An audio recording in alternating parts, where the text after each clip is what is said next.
So, again, the topic that was one of the top, obviously, choices was about the central nervous system or nervous system in general.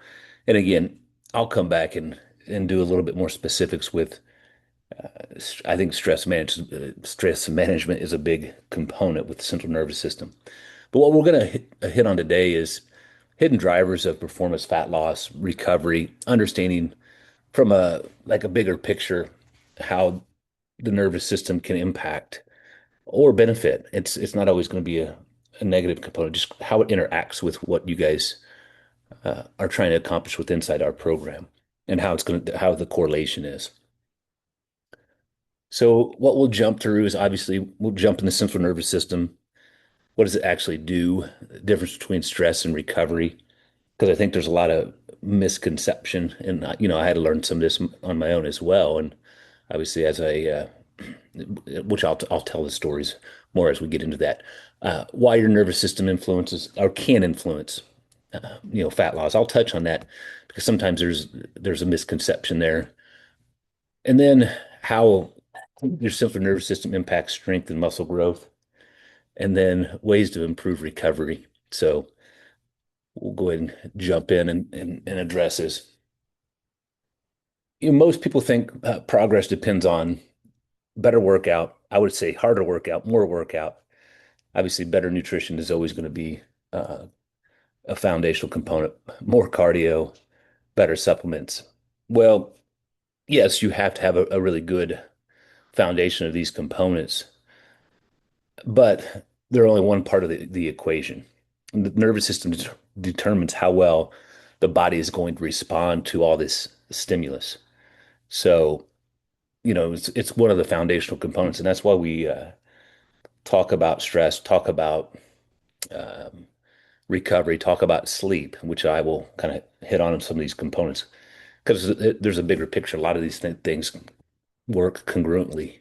And if you're kind of out of balance in some of the areas, it can impact things or slow things down. When we really look at it, your body has one job, is asking one question: Am I safe or am I surviving? And that's one thing in this day and age, is we kind of forget. It's the main mechanism is for survival. And with that said, it determines whether your body focuses on building or protecting. And I'll kind of give you some scenarios and things as we go through this. Uh, Many times we uh, we put ourselves in stressful components, or think about stress, or think about things that make us stressed, and we typically have control of that, and sometimes we forget that. But I will get into more detail with that. So, what is the central nervous system? What does it include? So, your brain, your spinal cord, it controls nearly everything you do: movement, muscle recruitment, hormones, recovery, sleep, digestion, energy production, focus, and then stress response. So it's really like obviously the main control, or the brains, obviously the mechanism makes everything work. So it's the main mission control. So when you really think about it, your muscles don't make decisions. Your metabolism doesn't make decisions. Even your hormones respond to signals from the brain. So everything starts with the nervous system. And with that said, is understanding more about how you respond and how you can have better control of your nervous system will just give you more tools in the toolbox so it can make situations better. Because this next one is the two operating systems with the nervous system. When you think about it, you think about sympathetic nervous system and a parasympathetic nervous system. So sympathetic, it's going to accelerate. It's the fight or flight component.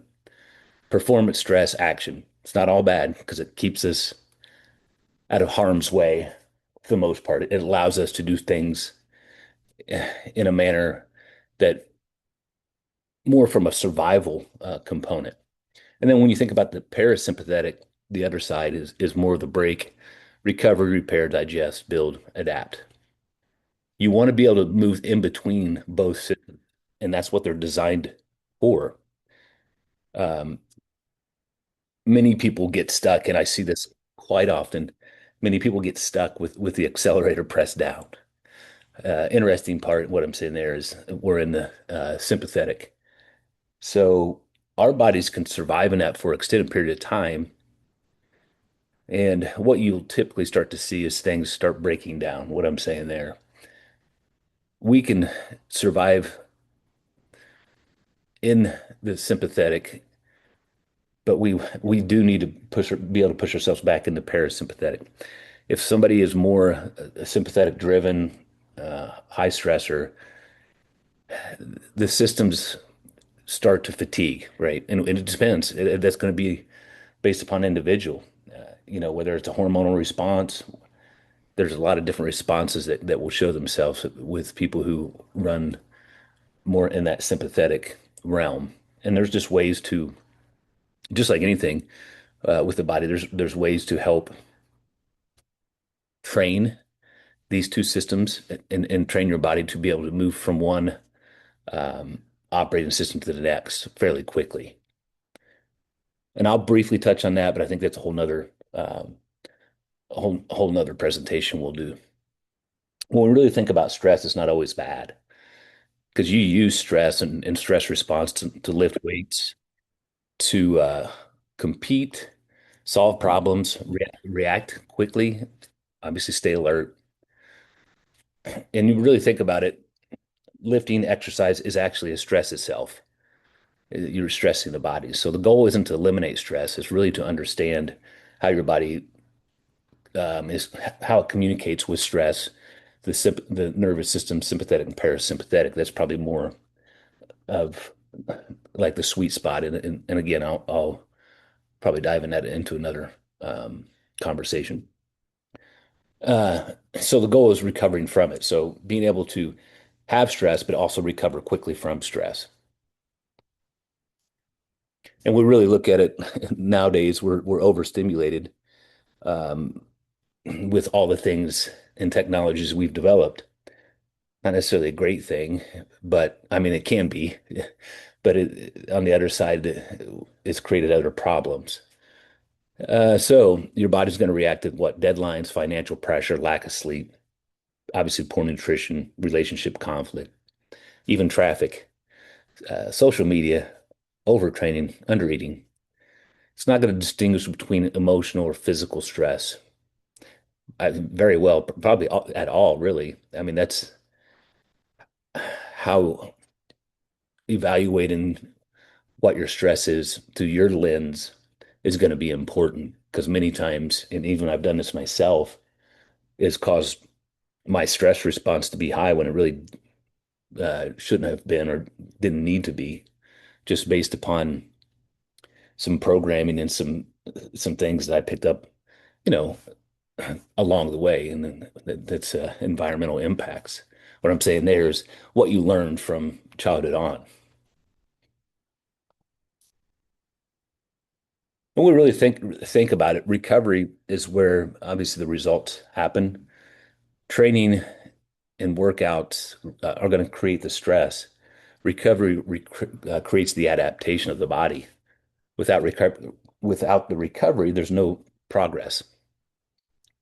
And this is can be a hard lesson. When I was younger, I and through college, I mean, even in high school, I overtrained, and I probably under recovered, and injuries came, quite a few of them, because I'd pushed the physical component to its barriers, and then I wouldn't recover well. I didn't eat necessarily well.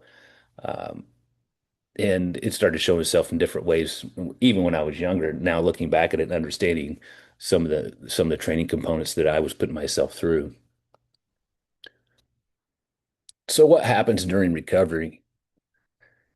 It's going to repair your muscle tissue, restore glycogen, fuel systems that you've depleted, and improve nervous system efficiency, the communication patterns. See, a lot of times I don't talk about this a lot. Um, when you guys start into new programming or new movement patterns with weights, the first thing that you'll have is adaptation of your nervous system. the synchronization patterns of your muscle fibers working together. There's communication pattern. You're telling the system to lift that weight through a range of motion, and it has to communicate those patterns. Well, that's really the first thing that we see with adaptation and any type of new programming is it's more of a central nervous system driven first. Then you'll start seeing more adaptation with your muscle tissue. It takes a little bit longer. So then obviously balance hormones and recovery helps reduce your inflammation and then improve movement quality as well. This is when your body is going to get stronger. When we really think about it, muscle doesn't grow in the gym. We actually do uh, the workouts are simply a signal. We do a lot of the muscle damage and things of that nature, the mechanical things in the gym, and then recovery is where actually the muscle tissue repairs itself and grows. So if we have no recovery or no proper recovery, adaptation becomes harder or slower, or we may go in more stagnation, and that's more of overtraining. So this could be a loaded question, and I see this come through and in some of the questions in both male and female. More, I think I see it more from female than I do male, but it's one of those things we have conversations with on both sides. It's not this or that. Can fat loss slow during obviously with stress or high stress? The mechanisms for you to lose fat become less efficient. Let's just say that because I just like um, I'll give you a couple scenarios. If some people respond to stress and they'll drop a ton of weight, they'll drop muscle and fat, both. So it's not necessarily the main mechanism that's going to, hey, just because you're stressed, you can't lose weight or you can't lose fat. It just makes the other mechanisms not as efficient. So we'll put it that way. So when stress stays elevated, recovery declines. So it becomes a whole environmental component. Sleep, obviously, if you get less sleep, craving is going to be increased because your body needs energy or chasing energy. Training quality decreases. Inflammation is going to push up. Movement often decreases. Consistency becomes harder, so fat loss becomes more difficult. It's it's not impossible. It just slows the whole system down. And many times when we have I think more of the chronic stress, that's when we get ourselves into some issues with more chronic stress, just like chronic inflammation. And those two things can go hand in hand. So when we think about the recovery components, we teach you guys these concepts. And we try to address the nutritional components, obviously give you ranges from your specific body. Once we start getting you guys really in tune with that, then we start talking more quality of food as well. We can dig a little bit deeper on that. We address sleep because it's so important for the recovery component. Stress management, again, that's a that's one of those things that the more you practice on the stress management, sympathetic, parasympathetic, the easier you can manage your stress response. So so you miss one and the other ones become obviously less effective. I just kind of talked about that in the slide earlier. Here's some signs, and you guys, uh, may be aware of and want to be aware of this. I have a gentleman I'm working with right now, and we're getting pretty low in the percentage of body fat, and our volume of training is really high, and I need to get him into a better place for his percentage of body fat. He's just been using a more of a generic scale at home, not necessarily he's had it. I know some of you guys have bought and have purchased, excuse me, better quality scales that you can use from home that are obviously more accurate. His is not. But as somebody gets lower in percentage of body fat and the volume of training goes up, these are some of the things I ask him if I don't have data points. So always sore. If you don't feel like you're recovering, these are just, again, signs that you're not recovering well, and you could push yourself into more overtraining. Your legs feel heavy, the workouts are not great, lack of motivation, poor sleep because it will impact your sleep response, brain fog, you feel exhausted, reduced strength within your workouts, or you feel like you're plateaued. I would even say from a central nervous system, you're not as explosive, and that's more of a performance things like how fast you can move the weight. Typically, these are like red flags that start showing themselves. Like, hey, either we're overtraining or under recovery, or a combination or a stress response, or we've been under a good amount of stress for an extended period of time. So it's really a lot of signals like, okay, hey, what do we need to change? What do we need to address to kind of make sure that we continue not to try to push down this avenue? Because again, like I talked about, things start to break. This is where somebody can get injured as well because your inflammatory response is high. Central nervous system's not as good uh, when you're lifting, so it just puts you at a higher risk. I touched on this earlier really quickly, but the nervous system and strength, it's going to control your force production, power output, coordination, balance, reaction time, technique. That's why when we introduce, like, if you go from never doing like free weights or barbell, if you use machine based, it's a different stimulus. And there's a different synchronization pattern for muscles firing and, the force production. All these things are all central nervous system driven. And just by slightly changing your stimulus, maybe you go from even adding, some type of heavier band. I'll use a band because that's comedy and resistance in certain formats. Just by changing your stimulus slightly, you can stimulate the central nervous system and synchronization. So one thing that people forget about with lifting weights as well, and I always got this when we had our brick and mortar, because we trained some older population. I think we had some clients really pushing in the 90s. They would always ask about balance and coordination, and anytime you do resistance training consistently, your coordination, your communication patterns of your central nervous system to communicate movement, it's going to get better, and so will your balance. So those two things naturally get better with general resistance training.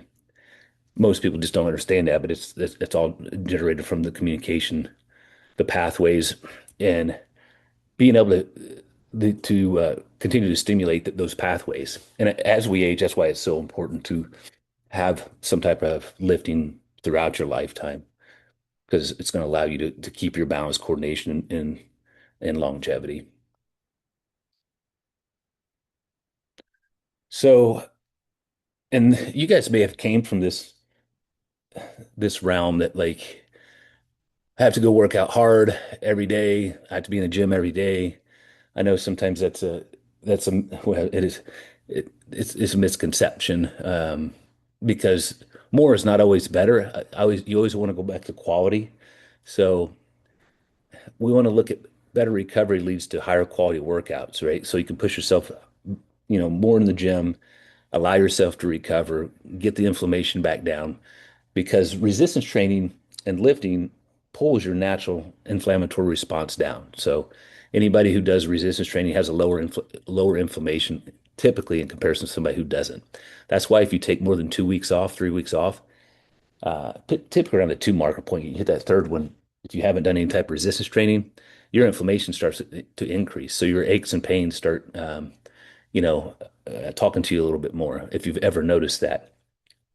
So greater strength gains, more muscle, less injury risk, longer term consistency. This is all due with obviously the quality, because I'll talk about that here in a second, kind of why we frame some of the workouts the way we do. And then when we jump over, I know I'm jumping topics a little bit, but this is all uh, in congruency with your central nervous system. Sleep is going to be a performance enhancement. I know sleep can be a challenge for some people. I have some guys that I consistently have to try to work with on making their sleep better and tracking it, and then changing slight stimuluses to see if we can make it better. So here's what happens. This is just some of the things that happen. Obviously, repair muscle, release growth hormone, which is very important. Improves memory, supports your metabolism, regulates appetite, improves recovery. It's one of the highest returns on investment you can make. You know, as long as we're getting that quality sleep, and obviously we have to do the quality output too. I'm not saying just sleep all the time, right? So recovery is more than sleep. You can do other modalities for recovery as well. Walking is a great stress reduction and recovery tool because circulation, mobility work, breathing, which I can't say enough about. I rarely touch on it. I think breathing is one of the greatest tools we have, one of the greatest tools of stress management, and a tool that if we used more, we would probably be on less medication because it's that powerful. Because it can do a lot more than most people think. Aaron and I have done a lot of um, breath works, not only classes but educational components. Then we jump in hydration, protein intake, obviously sunlight. You can. There's just something about these components that we negate sometimes. Obviously, sauna, cold exposure, and then being able to maneuver your body from stress to rest relaxation. So managing stress responses on a daily basis. So breathing is a performance tool. When you understand how to control your breathing response better, and you become a better breather, because many times what we see is a lot of people are shallow breathers. They're breathing from their rib cage and their traps and not actually using their diaphragm properly. It's working, but it's not working as it should. We become very tight. And then anytime somebody becomes tight and a shallow breather, that's a stress response on itself. So sometimes you have to be retrained in how to breathe properly. So it helps calm the nervous system, improves focus, speed recovery, improves sleep. Uh, Here's just one simple. There's a ton of breathing techniques. It's you breathe in for 4 seconds, you breathe out for 6 to 8 seconds. You do this 3 to 5 minutes. It's going to put you back in that rest relaxation, parasympathetic, sympathetic. So it, it's uh, it's that easy, really, but many times we negate it because it is that simple and it's free. So breathing is just, and I'll touch on it again in another topic. I know you guys have some educational modules that have different breathing techniques. You can always jump in there, but I'll hit that as a topic on stress management. Here's one of the reasons why we put together a 3-day lifting split. I've been doing this, I don't know, for the last um, 18 years with the application of training clients. I've done different and tested different lifting modalities, whether it's 4 days a week, 5 days a week. Uh, and there's a sweet spot that I think you can, obviously your time is precious, and we want to make sure that you're getting a good enough stimulus to progress with not spending it hours and hours in the gym. So 3 days a week is kind of a sweet spot we've put together for the programming. We don't train less, we just train smarter. And that's why it's put together that way. 3 quality strength sessions allow you to recover, progress, build muscle, stay consistent, improve performance. So it just becomes, hey, how can we do this more efficient instead of, hey, more is always better. It's going to, again, it goes back to quality.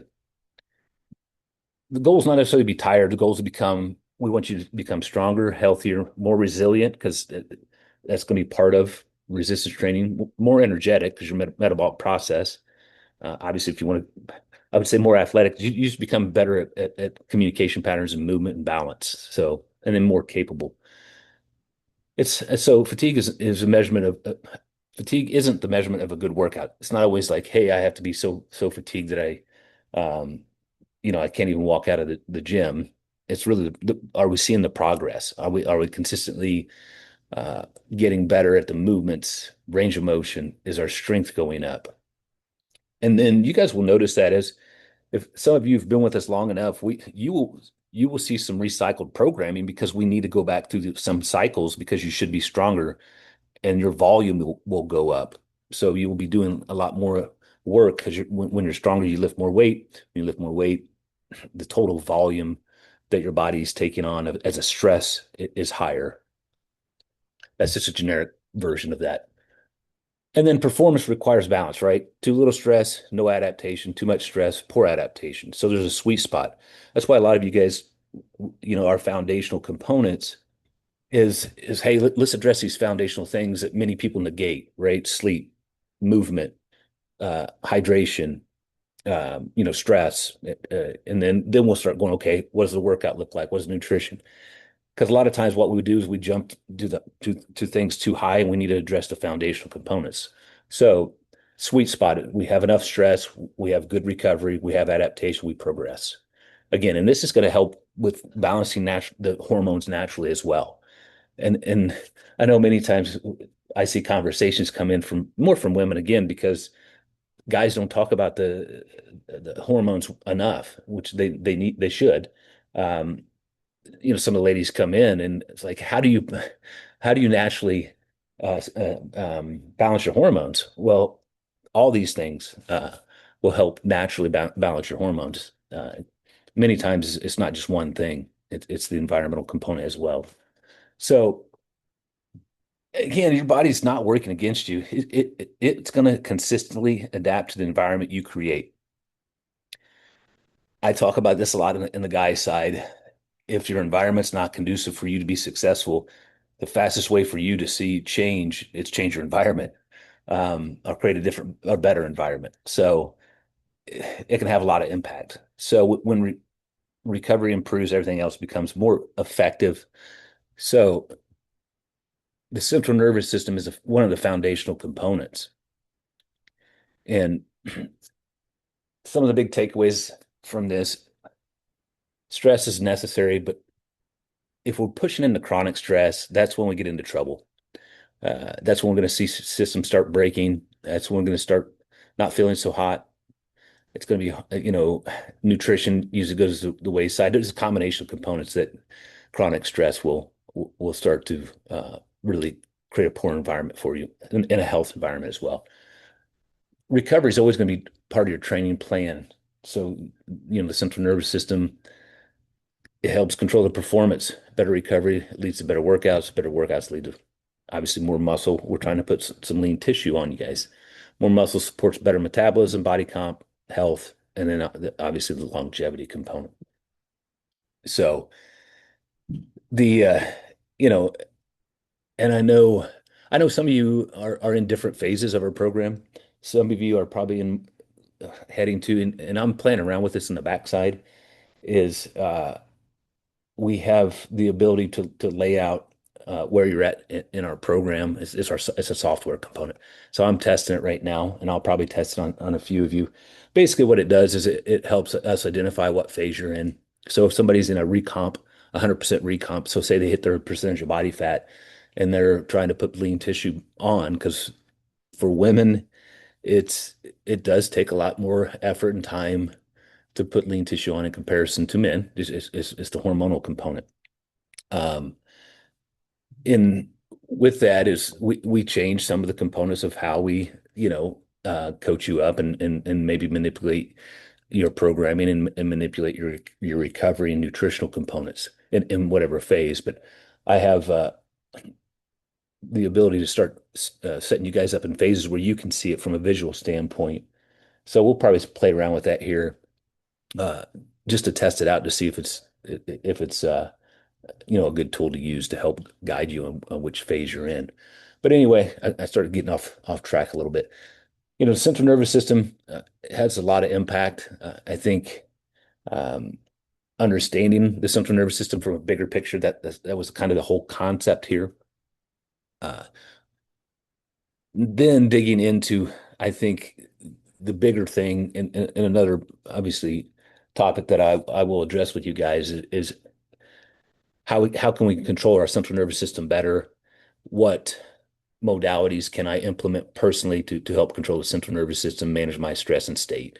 That'll be a whole nother presentation that I'll do here in a few weeks, but I'll let you guys know. With that said, I'm going to go ahead and open it up to see if you guys have any specific questions.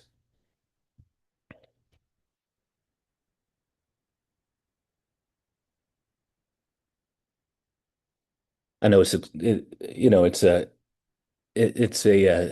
interesting topic, but it's one that um, I think like I said, we could spend more time in getting more specific in things that are going to impact you with how to control the sympathetic and parasympathetic nervous system. I think that's one of the key aspects that Aaron and I have both been exposed to from some of the NLP stuff, and then some of the breathing training that we've been exposed to.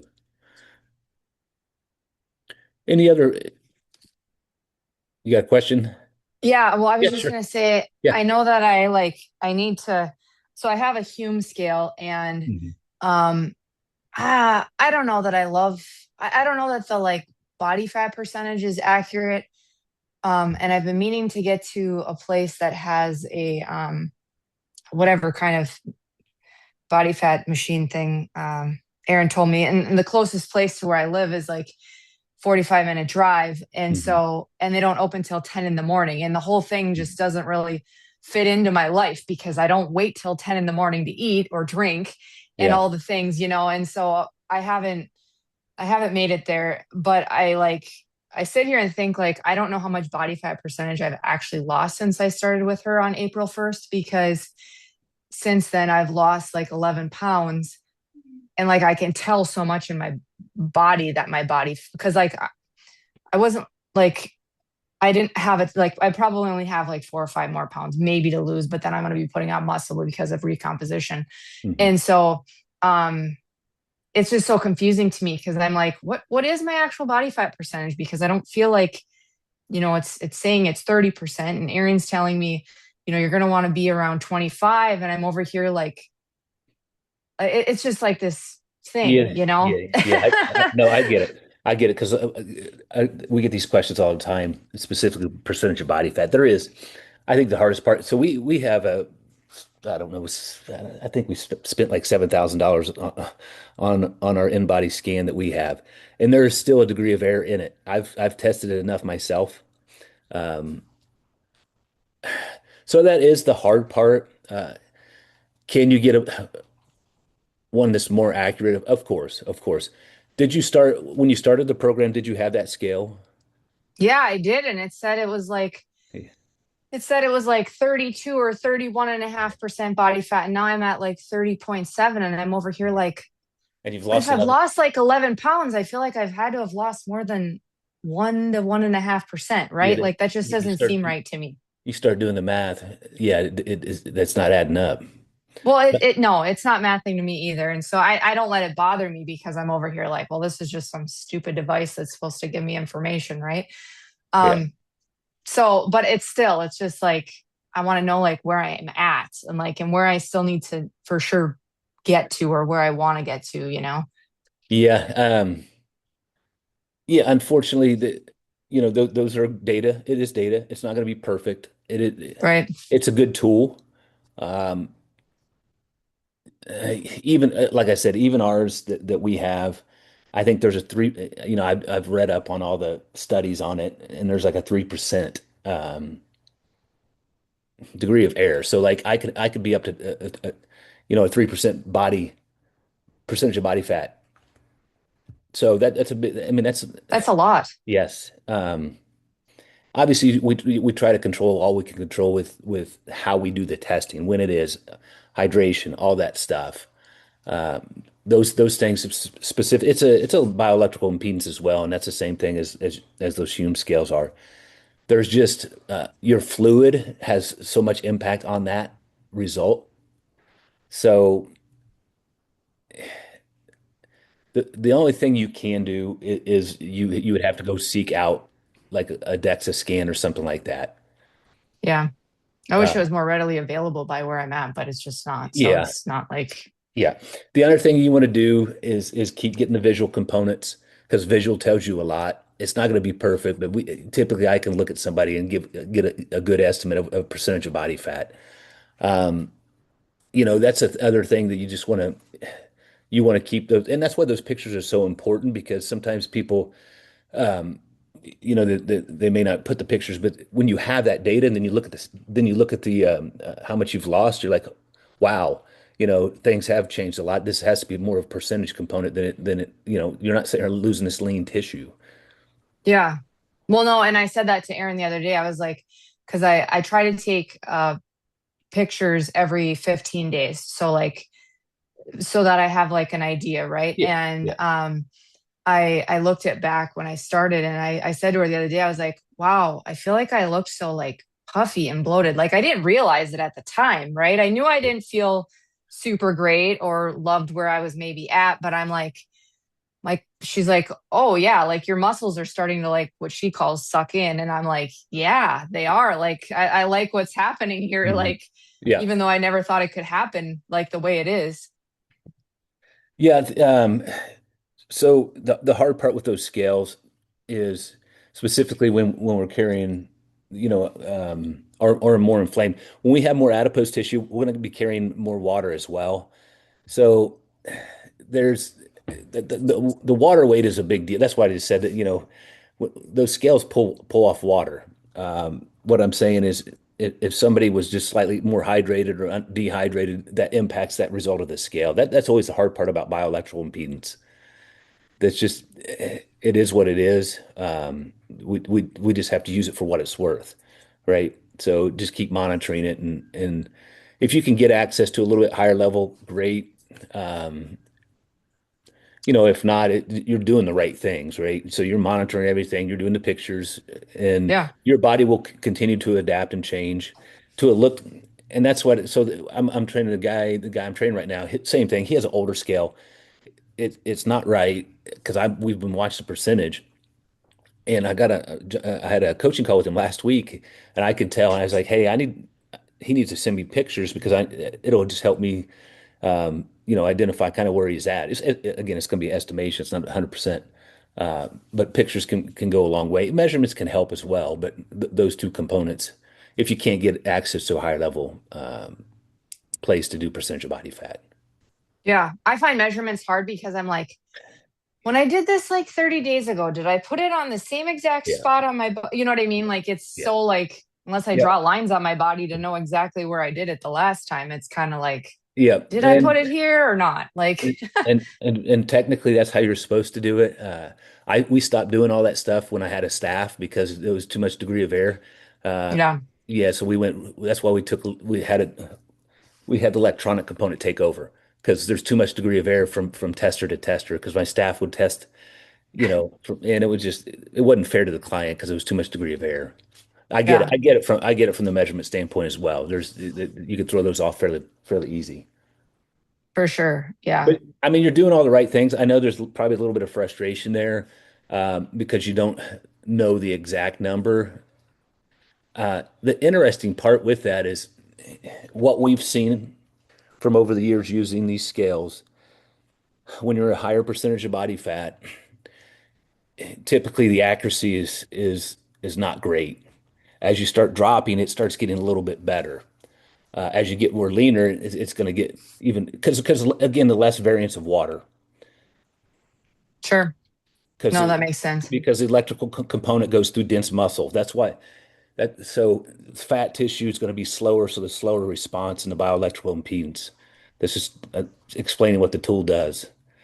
Hmm, So do you that's have any interesting. do you have any college? And I don't know if these colleges do this anymore. See, where I went to school, we actually had an underwater weighing tank, so Oh, we could actually do the legit testing, and we would always bring subjects in from in the community. I don't know if it was so expensive, they probably don't do that stuff anymore because it was actually a big tank that we would put a scale in and drop the person down in, and they'd exhale all the air and stuff. So I don't think they do that stuff anymore. It's been a while. But sometimes you can find universities that are closer to you that have a little bit more technology that they're looking for subjects to test. So that's hmm, another thing. I yeah. mean, so sometimes you can find them at the local universities. Um, the InBody, if you type in InBody scan, that's what we have. Typically, those will pull up, so they put you on a registration list if you have a more expensive one. So some hospitals have them. They may pull up as well. So sometimes people will let you come in and test and use their device. Okay, good to know.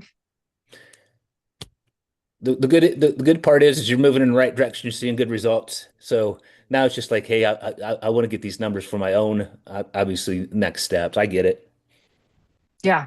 Well, I don't know what I'd do with the number if I did have it anyways. I'm not So going to what, eat any different. I'm not going to lift any different. Like, so you know what what I mean?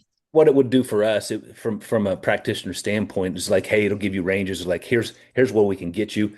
Maybe the weight that you thought you were going to be, it's not what you thought it was going to be, because then we can get a breakdown of lengths. So I'll give you an example. The guy I'm training, we're down about 20 pounds, and he's chasing a look. He's not chasing. He wants to have a six pack. So it's totally different, right? He's under a weight that he thought he would never be under.